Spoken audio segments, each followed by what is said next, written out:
Hai teman pemilih, bertemu lagi di podcast JDIH KPU Provinsi Kalimantan Barat. Nah, kali ini kita akan berbincang-bincang dengan narasumber yang istimewa pada hari ini, yaitu Ketua Bawaslu Provinsi Kalimantan Barat, Bapak Ruhermansyah. Kita sapa dulu yuk. Apa kabar Pak?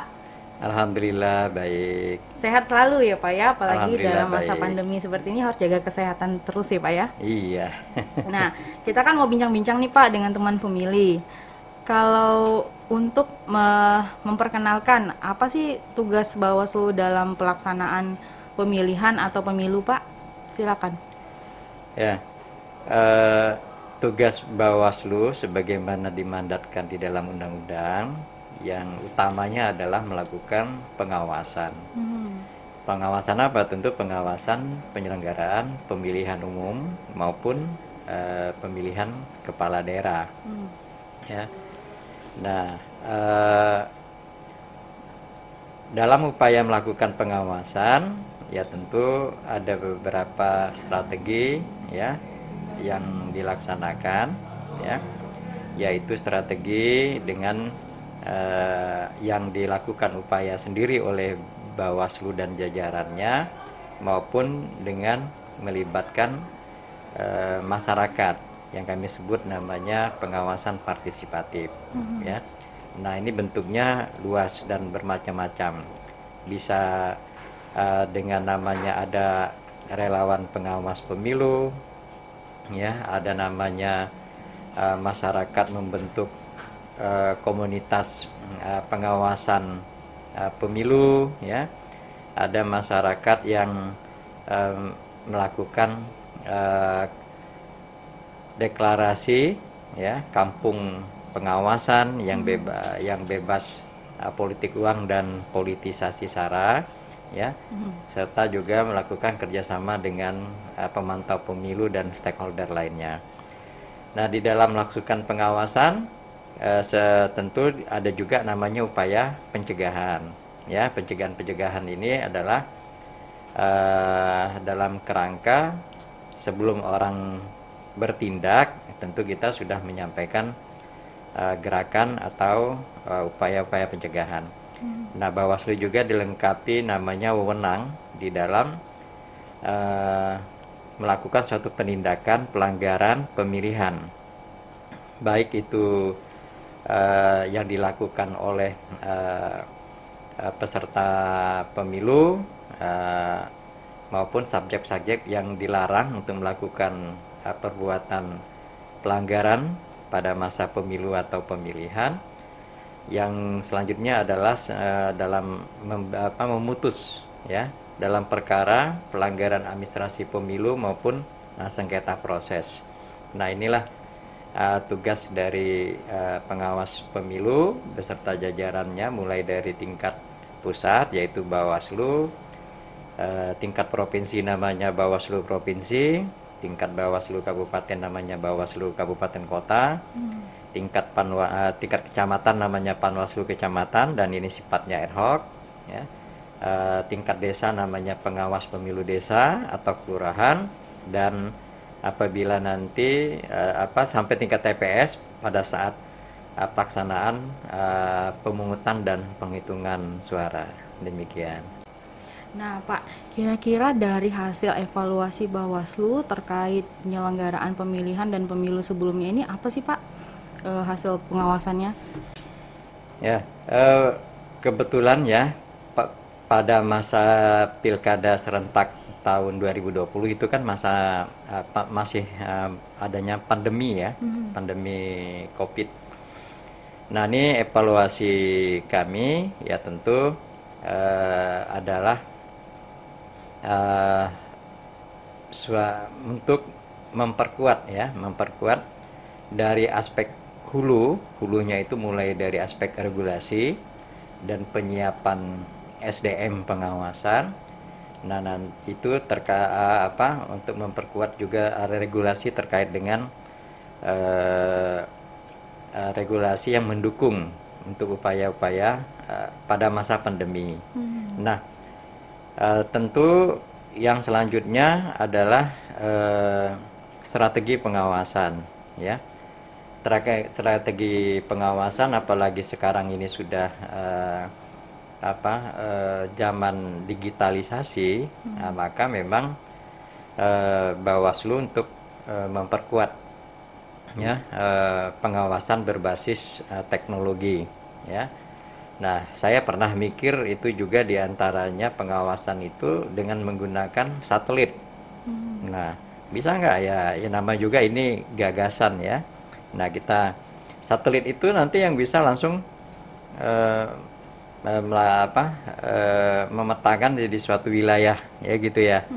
Nah, mulai dari contoh kegiatan kampanye ya kita bisa langsung melihat dengan satelit ya kan.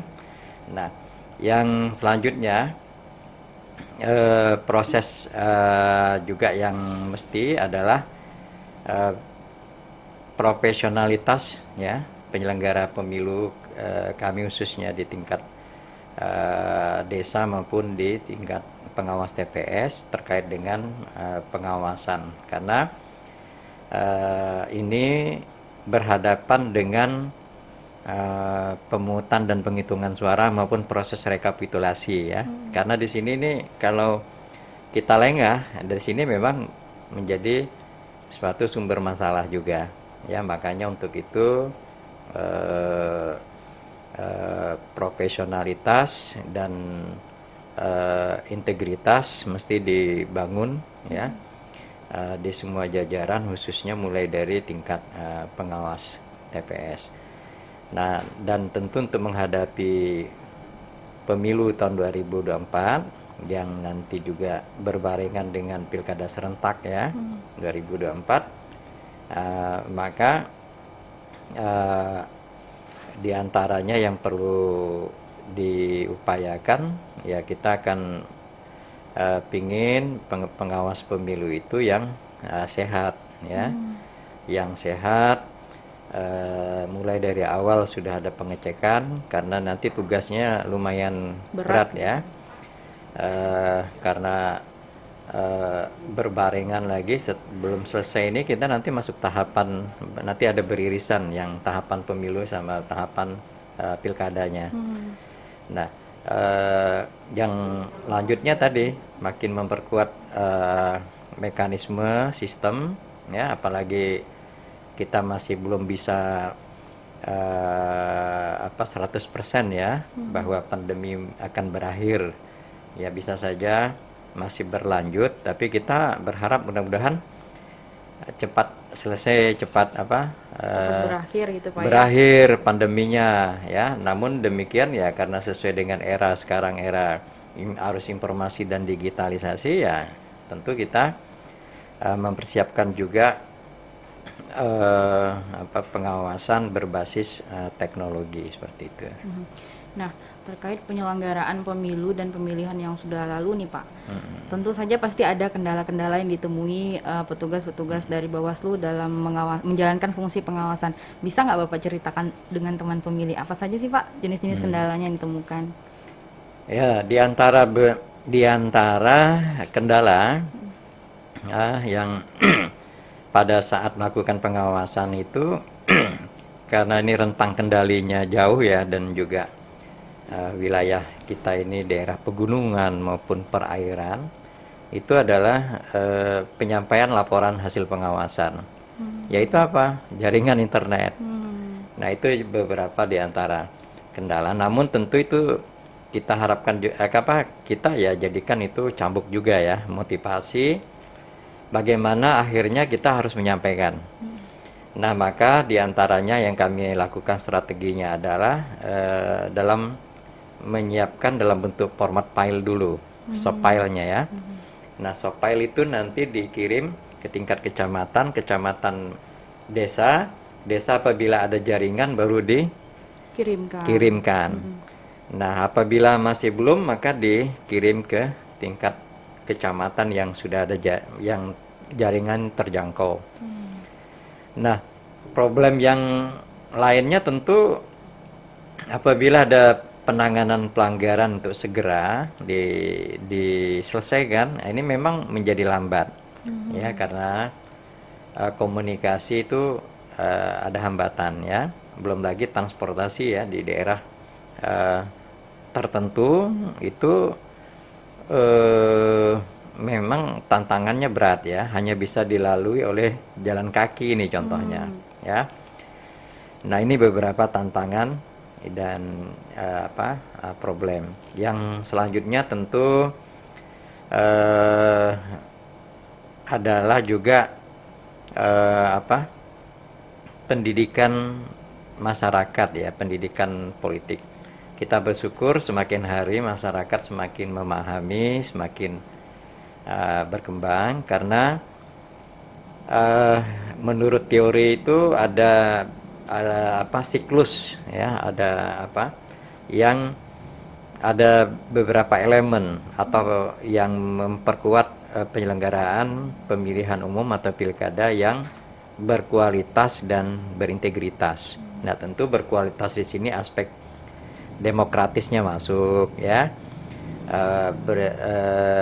profesionalitasnya masuk ya. Nah, jadi di antaranya adalah yang utama tentu penyelenggara pemilu dulu, KPU dan Bawaslu ya.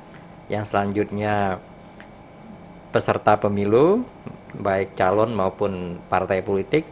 Yang selanjutnya adalah civil society. Yang selanjutnya adalah masyarakat pemilih. Nah, di sini tentu kita berharap semakin memahami dengan di daerah tertentu ya, kita akan memperkuat ya. Yang kita temukan memang ada beberapa bagian masyarakat yang masih acuh tak acuh. Nah, inilah yang menjadi kepedulian ya. Maka ada juga terakhir yang pernah kita dapatkan, ini fakta di lapangan di salah satu kabupaten, gerakan golput, nggak mau milih kan, karena memang merasa desanya itu tidak tersentuh pembangunan atau katanya informasinya nggak ada, beberapa lama ditunggu aliran listrik nggak masuk katanya kan, sehingga mau golput kan begitu ya. Nah, ini tentu kita akan melakukan perbaikan dan upaya untuk tantangan tersebut untuk pada pemilu yang akan datang makin dikecilkan atau dieliminir gitu. Nah, Pak, dari penyelenggaraan pemilu dan pemilihan yang sudah lalu, itu kalau di Provinsi Kalimantan Barat sendiri, jenis-jenis pelanggaran apa sih, Pak, yang paling sering terjadi? Nah, ini bagus sekali nih pertanyaan dari Mbak Yuli nih, ya. Nah, kita berharap sih jangan ada pelanggaran. Namun kita menampilkan 0% itu bisa saja faktanya akan ada juga ya. Namun tentu kita sama-sama memiliki misi. Pertama, mencegah pelanggaran, yang apabila dicegah masih terjadi, mau nggak mau diadakan penindakan. Nah, sebelum saya jawab pertanyaan, saya coba jelaskan dulu kategori pelanggaran ya. Itu ada 3 jenis pelanggaran. Pertama, pelanggaran administrasi. Nah, pelanggaran administrasi ini adalah perbuatan atau pelanggaran terkait dengan administrasi. Contoh kasus tentang tata cara, mekanisme dan prosedural ya. Nah, ini wewenangnya ada di KPU ya kan.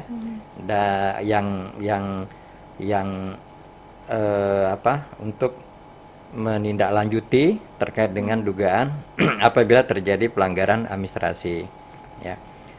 Nah, yang selanjutnya ada namanya pelanggaran pidana pemilu atau pemilihan, yaitu perbuatan yang sifatnya perbuatan yang melawan hukum dan sanksinya adalah ancaman penjara atau kurungan dan atau denda. Yang selanjutnya adalah pelanggaran etik.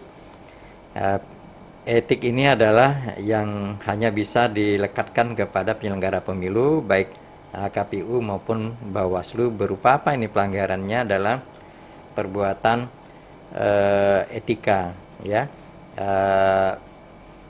perbuatan perilaku ya. Nah, apabila ini ada rambu-rambunya, apabila ini dilanggar, maka dapat diduga itu melakukan pelanggaran etik. Dan ini penyelesaiannya di DKPP, Dewan Kehormatan Penyelenggara Pemilu. Nah, yang banyak kasus yang terjadi di provinsi wilayah Kalbar, ya, pelanggaran administrasi itu ada, ya. Biasanya kalau pada tahapan kampanye, yaitu biasanya ini tata cara kampanyenya tidak sesuai sebagaimana yang diatur atau di mekanisme oleh KPU. Yang kedua, contoh kasus administratifnya apalagi mesti ada namanya surat pemberitahuan. Nah, ini kadang-kadang peserta pemilu nggak bikin, tidak ya, memenuhi tidak gitu, memenuhi. Yang selanjutnya kan ada namanya surat dari keterangan dari kepolisian bahwa kampanyenya ini boleh dilaksanakan. Nah, ini terkait dengan pelanggaran administrasi, ya, pada masa kampanye contoh. Dan belum lagi nanti pada masa pungut hitung maupun rekapitulasi. Nah, yang kedua pelanggaran pidana pemilihan yang terjadi. Itu contoh kasus yang pernah terjadi di mana seseorang memilih lebih dari satu kali, ya, yang bukan berhak memilih dia memilih menggantikan orang lain, padahalnya dirinya bukan orang tersebut, ya. Yang selanjutnya adalah pelanggaran ASN, ya. Pelanggaran yang dilakukan oleh oknum-oknum ASN, ya. Nah, ini lumayan banyak juga untuk beberapa kasus, ya. Nah, ini faktanya memang ada ASN yang sudah diberikan sanksi oleh atasan langsungnya, atasan pembinanya melalui rekomendasi dari Komisi ASN. Nah, Komisi ASN itu menindaklanjuti dari rekomendasi atau analisa dan kajiannya dari pihak Bawaslu, ya. Nah, persentase yang tinggi ini yang pertama itu pelanggaran ASN, yang kedua pelanggaran administrasi, yang ketiga pidana pemilihan. Nah, ini yang biasanya sering terjadi pada masa pemilu sebelumnya, ya, dan beberapa masa dari pemilu ke pemilu. Nah, tentu kedepannya upaya-upaya pencegahan, ya, kita tetap akan melakukan upaya sosialisasi, koordinasi dengan semua stakeholder, dan termasuk partai politik, ya. Nah, ini penyelenggara pemilu, KPU, Bawaslu jangan juga risih dengan partai politik, karena dia bagian dari sistem penyelenggaraan pemilihan umum, ya, kita harus dekatin. Cuman kan cara mendekatinya yang harus kita jangan tidak memihak namanya, ya. Kalau memihak, di situlah letak kita pelanggaran etik. Karena kita harus juga ajak partai politik, juga harus kita ajak, kita dorong untuk memberikan pendidikan politik kepada masyarakat, seperti itu. Nah, Pak, ini terakhir, pesan-pesan yang Bapak bisa sampaikan kepada teman pemilih terkait penyelenggaraan pemilu serentak 2024 nanti yang akan datang. Silakan, Pak. Ya, untuk masyarakat atau teman-teman pemilih, ya. Nah, ini agar wawasannya memilih yang tepat atau ya tentu boleh bertanya baik ke KPU maupun ke Bawaslu. Jangan diam aja. Yang kedua, ya, jangan juga mudah terprovokasi, ya, kepada berita-berita yang masih berita-berita yang tidak benar, gitu, ya. Maka untuk validasi berita yang benar, maka di cross check, ya, datang ke KPU, datang ke Bawaslu, ya. Nah, harapannya tolong teman-teman pemilih ya, jangan masa bodoh gitu ya. Ini harapan ya, jangan masa bodoh, karena penyelenggaraan pemilihan umum yang berkualitas dan berintegritas bukan terletak hanya pada penyelenggara pemilu KPU dan Bawaslu, tapi juga ada masyarakat, khususnya ya, teman-teman pemilih ya, teman-teman pemilih, karena suatu suara itu menentukan ya, one man one vote, dan gunakan hak pilih itu dengan sebaik-baiknya ya. Tentu nggak boleh, bukan nggak, ya harapannya jangan golput lah ya. Dan bantu sosialisasi agar pemilihan umum maupun pilkada itu berjalan dengan berkualitas dan berintegritas serta bermartabat juga ya. Bermartabat ini menurut teori dari Profesor Teguh ini bukan hanya berkualitas dan berintegritas ya. Berkualitas maksud di dalamnya ini berarti demokratis ya. Ya, tapi juga bermartabat ya, artinya sikap-sikap atau hal-hal yang kita laksanakan ini kita mengambil atau merujuk kepada nilai-nilai Pancasila seperti itu.